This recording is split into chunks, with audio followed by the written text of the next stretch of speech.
கார்த்திகை தீப திருநாள் நெருங்கி வரும் நிலையில் அகல் விளக்குகள் தயாரிக்கும் பணி தீவிரமாக நடைபெற்று வருகிறது. இது குறித்து பார்க்கலாம் இந்த செய்தி தொகுப்பில். கார்த்திகை தீப திருநாள் நெருங்கி வரும் நிலையில் அகல் விளக்குகள் தயாரிப்பு மற்றும் விற்பனை தீவிரமடைந்து வருகிறது. தீப திருநாள் வரும் 13ஆம் தேதி கொண்டாடப்பட உள்ள நிலையில் வீடுகள், கடைகள், தொழிற்சாலைகள், கோயில் என அனைத்து இடங்களிலும் மண்ணால் ஆன அகல் விளக்குகளில் விளக்கு ஏற்றுவது வழக்கம். இதற்காக திருப்பூர் மாவட்டம் உடுமலை அருகே பள்ளப்பாளையம் பகுதியில் மண் அகல் விளக்குகள் தயாரிக்கும் பணி மும்முரமாக நடந்து வருகிறது.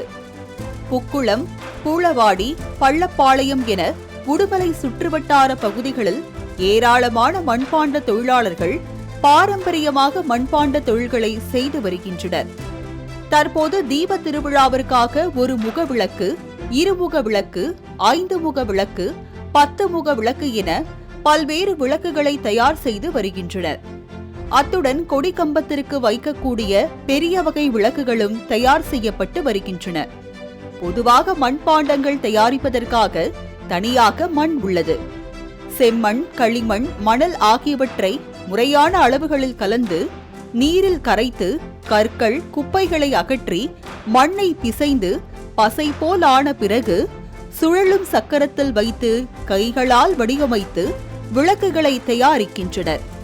தயாரிக்கப்பட்ட விளக்குகளை சூளையில் வேக வைத்து பின்னர் விற்பனைக்கு அனுப்புகின்றனர். இதில் சிறிய விளக்குகள் டஜன் 12 ரூபாய்க்கும், பெரிய விளக்குகள் 10 ரூபாய் வரையிலும் விற்பனை செய்யப்படுகிறது. மேலும் 1 லிட்டர் முதல் 5 லிட்டர் வரை கொள்ளளவு கொண்ட விளக்குகளும் தயாரிக்கப்பட்டு கோவை, திருப்பூர், திண்டுக்கல் போன்ற வெளி மாவட்டங்களுக்கும், கேரளா போன்ற வெளி மாநிலங்களுக்கும் அனுப்பி வைக்கப்படுகின்றன. கார்த்திகை திருநாளில் தீபம் ஏற்றினால் வீடும் வாழ்வும் ஏற்றம் பெறும் என்பது நம்பிக்கை.